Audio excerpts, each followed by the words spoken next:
confession pinaka-importante po. Confession is isa sa mga healing process natin sa sacrament. So, aside from the anointing of the sick, confession, napakahalaga din po. So, salamat po sa Diyos, salamat po sa punto por punto, salamat po Brother Angel, Brother Jando, Brother Chundri, Brother Wendell, Brother Tata, Brother Aljan, Sister Edna, at tama ba? Sister Edna na laging doon sa prayer namin sa GC. So, Father Darwin. Salamat po sa punto por punto. Dahil sa inyo po, nabuksan yung kaisipan namin, nabuksan yung kaisipan ko, at finally, masasabi ko na nasa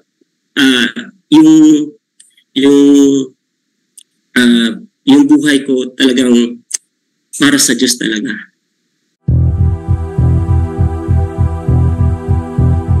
Dahil sa katotohanan ng ipinapangaral ng Santa Iglesia Katolika na hindi maitanggi ng mga protestante sa lungatang aral at bahayag ng mga pastor.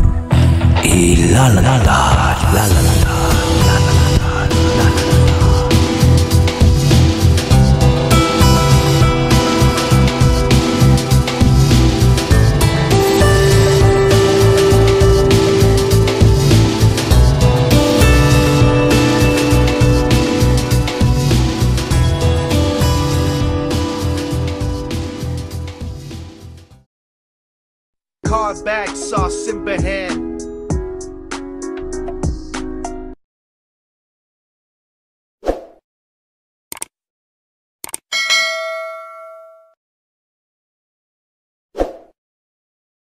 Brother Champ, good evening sa iyo. Good evening, Brother Jando. Good evening. Yes, bro. Testimony ka, bro? Yes, opo. Magte-testimony po ako. Yan. Okay, go ahead. Ayan po. Okay na po, Brother Jando? Sige, go ahead, bro. Opo. Tamang-tama yung diniscuss ang tawag na i-share po ni Father, ang pangalan ni Father Tomas Delicanta. Yes, Father Mas. Na-share po na-share po sa atin ni Brother Dance. Actually, isa din po ako sa mga nagdi-devote po sa Divine Mercy. Nagsimula po itong devotion ko po sa Divine Mercy nung yung unang na-share ko po na yung anak ko is nag-critical siya after his birth. So, to give you a brief parang history po sa mga hindi nakakaalam po, yung anak ko po, naipanganak po siya ng premature at 7 months. And then we found out po, na may sakit po siya sa puso. So yung sakit niya sa puso, hindi siya ganun, hindi siya yung parang sakit sa puso na may mga butas. May mga although sakit sa puso yun, pero may mga butas. Pero yung sa kanya, it's complex. Mahirap. It takes 2 to 3 surgery para ma-heal or maiayos, pero ang tawag doon, maging okay yung bata. So during that time kasi nag-critical way back March this year. Nag-critical yung anak ko po, nag-50-50 siya, and the hospital parang pinag-decide kami whether to take parang through machine, bubuhayin siya, or doon lang through oxygen na lang. So mag-stick na lang kami sa oxygen. So nag-ask kami ng sign kay Father God what to do, and then suddenly may nag-advise sa amin. So tama nga, sabi niya, if it is the will of God, kung yun yung kagustuhan niya, tatanggapin, parang tatanggapin na lang namin. So, that time, ayaw namin mahirapan na yung anak namin. Kikita namin, nangingitim na siya, hirap na siyang huminga. The time na, minsan, yung oxygen level niya magdadrop into 17, babalik ulit ng 30, magdadrop ulit ng 20. So, yung hirap niya, ayaw na namin dagdagan pa. So, we decided to choose na kung sakaling kuhanin na siya ng Diyos sa amin, we decided na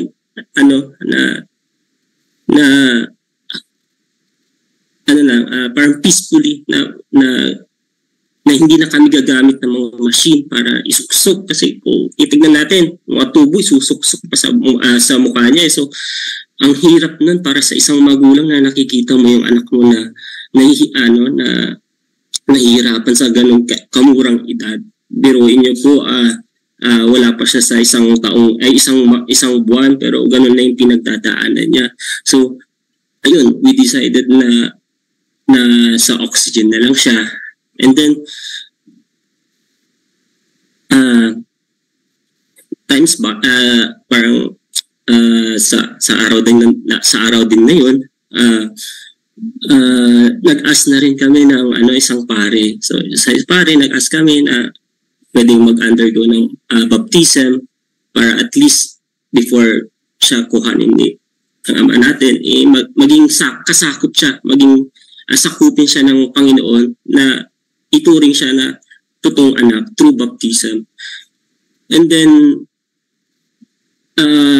after nun, wala kami mahanap na pare, and then suddenly, we keep praying. Ang dinadasal namin nun, aside from rosary, and then merong nag-share sa amin na ito yung padasalin nyo, Chaplet of the Divine Mercy. So doon nag-umpisa yung devotion namin, doon nag-umpisa yung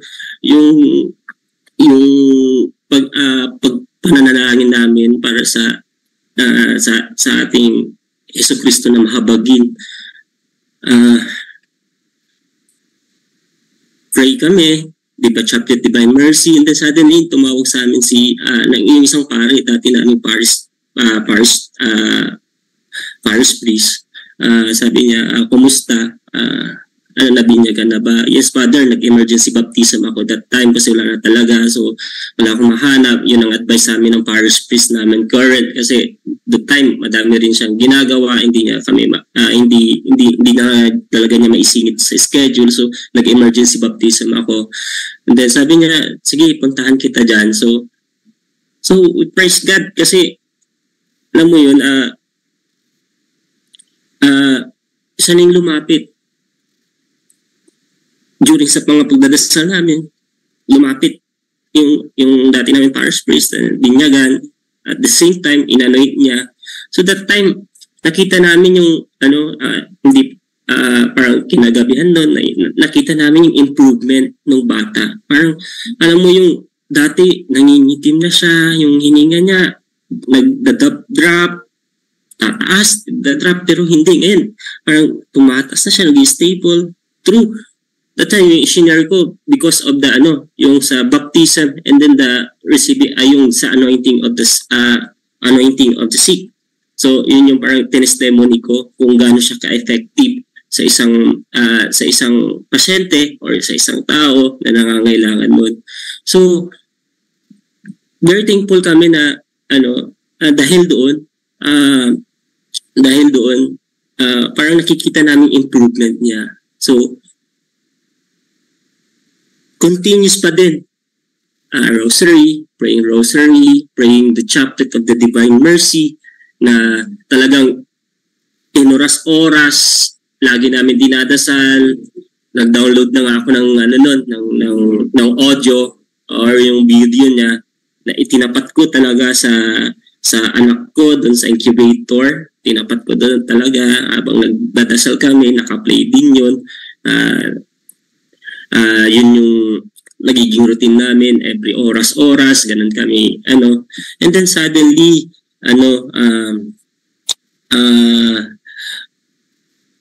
parang, yung ito pa, yung doctor kasi namin noon, yung pediatric, cardiopedia namin na doctor noon, nag-give up na siya. So, sabi niya, it's a miracle na lang na mabuhay siya. So, bilang isang magulang, yung parang, alam mo yung, sila yung naging sandalan mo noon, sinasandal mo yung mga doctor, pero nung nag-give up na nila, talagang walang-wala na. So, nalungkot kami noon. And then, during the praying of Divine Mercy, parang magti-12, midnight, biglang may nag-pop up sa cellphone ko. Si doctor, isang pediatric surgeon or pediatric cardiologist sa Manila, assigned sa mga malaking hospital. Ang inoperahan niya is same sa anak namin. Ibig sabihin po, kung talagang urgency talaga, parang in-advise niya na dalhin sa kanya. So, yun, nagdadasal kami ng Divine Mercy, nag-pop up siya. Parang, Lord, ito na ba? Siya, parang, hulog ng langit sa amin si Dr. Gina last Domingo po, yung apelyido niya. Parang, Lord, ito na ba yung binigay mong sign sa amin? Sabi ko na i-continuous pa namin yung laban. Sabi ko. Kasi, yung doktor na yun, hindi siya bumitaw. Hindi kami makakilala. Through messenger lang, through Facebook. Doon lang namin siya nakakausap. Ina-update namin siya daily, ano nangyayari dun sa anak namin. So, hindi siya bumitaw. So sabi namin, Lord, ito na nga yung binigay mo. Ito na nga yung sign, ito na yung binigay mo, nahulog ng langit sa amin na isang doktor talaga na hindi bibitaw kahit napaka-complex, napaka-komplikado na yung nung anak namin. Pero nandyan pa rin siya. So from that, habang ginagabayan niya kami, nakikita namin improvement sa anak namin, and then nag-improve na siya, kinabukasan, okay na siya, na-survive na, tuwang-tuwa rin din yung isa naming doctor, yung pediatric, yung pedia niya doon, si Dr. Jan, tuwang-tuwa siya kasi parang yung pagpupuyat nila, pag-i-pray nila, pati yung mga nurses doon, yung parang nagbunga. So, ayun, nag-okay na yung anak ko hanggang first month birthday siya, and then second month, after second month niya, inilabas na namin siya sa hospital. And that time, sabi nila, ayaw nilang tanggalin yung oxygen sa kanya kasi pag walang oxygen, parang yung bababa, yung parang blue baby kasi anak ko din. So, magbu-blue siya, bababa yung oxygen saturation niya. Pero sabi ng doktor namin, tapos yung doktor din namin sa Manila, yung through messenger lang or messenger Facebook lang namin nakakausap, hindi na parang yung oxygen walang effect na sa kanya. So, ayun, humingi pa rin kami ng sign pa, Panginoon. Kasi bilang isang magulang, alam mo yung oxygen, doon lang siya kumakapit sa pananaw mo. Pero sa doktor, sabi nila, hindi na yan kailangan, hindi siya, mayroon ng oxygen or wala, same pa din, ganun pa din, hindi na mag-work. Talagang ganun talaga siya. So, humingi kami ng sign sa Divine Mercy. Nagdasal kami talaga. And then, we decided na before siya lumabas ng sa hospital, we decided na i-pull out na yung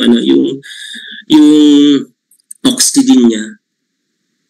So, nakita namin, oo nga, tama nga yung doctor, same lang. Oxygen siya or wala, same lang yung oxygen saturation niya. Pero ang kinagandahan nun, at least hindi na siya parang umaasa dun sa oxygen. Parang normal na bata lang siya, pero hindi normal kasi yung heart condition niya talaga is very complex. So, nilabas namin siya sa hospital. Then, paglabas sa hospital, dito sa bahay, okay naman. Pero, by around month of May, parang nagkaroon ng parang epidemya dito sa amin. Uso ang sipon, uso ang ubo, uso ang lagnat. So, tinamaan yung baby namin. And then, nangitim siya, natakot kami noon. Idinala namin ulit siya sa hospital.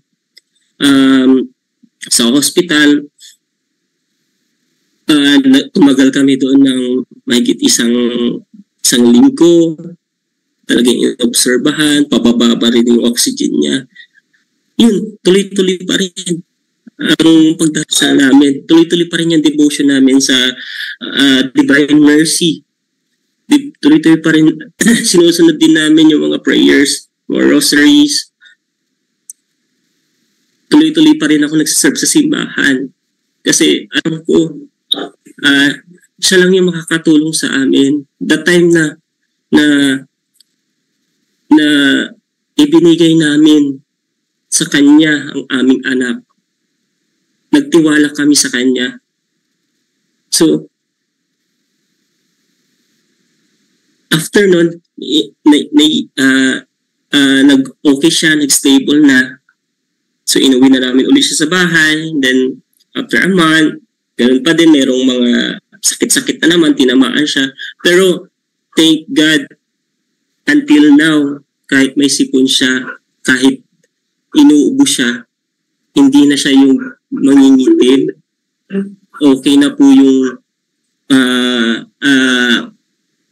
parang pagtitignan mo siya ngayon, sabi nga ng mga kaibigan namin, mga ka-churchmate namin, mga taga dito, operahan pa ba yan? Kasi parang normal baby na siya, taba-taba niya, sabi nga ni doktor, chubby-chubby na siya, ang lakas-lakas na niya. So yung supposed to be na urgent yung operation niya this August, na-move siya into February. Kasi mas maganda na i-favor naman kami doon na mas maganda na operahan siya, yung ready na siya. Yung ready, ano na siya, malakas na siya, ready na siya sa operation, ready nang i-take yung ano niya. So by this February, operahan na siya. So, alam mo yun, yung awa ng Diyos talaga, hindi mo ma-imagine yun. Kami makasalanan kaming tao. Pero, hindi niya tinitignan yung kasalanan mo, tinitignan niya kung ano yung puso mo. Tinitignan niya kung ano yung pagmamahal mo sa kapwa mo, pagmamahal mo sa Kanya. Ganun kalawak ang pagmamahal ng Diyos. Financially, hindi namin kaya mag-stay ng 2 buwan sa hospital. Yung operation niya, worth 1 million. Hindi namin kaya yun talaga. Pero, sa hospital bills, siya yung naging sagot namin. Ang daming nagdodonate, daming nagtitipikay. So,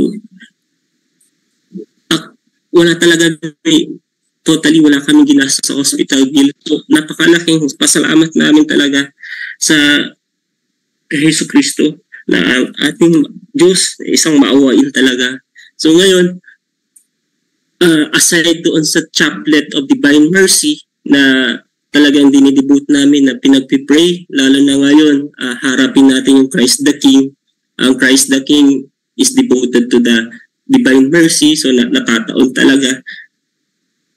Aside doon, may isa kaming parang brother, turning magpaparin na siya. Sabi niya, ito yung isama mo ito sa dasal mo, yung dasal ni Padre Pio. sa divine mercy. Yung ask and you will receive. Ganon. So, yun, tuloy-tuloy. Ganon pa rin. Ang routine namin, rosary, divine mercy, yun. So,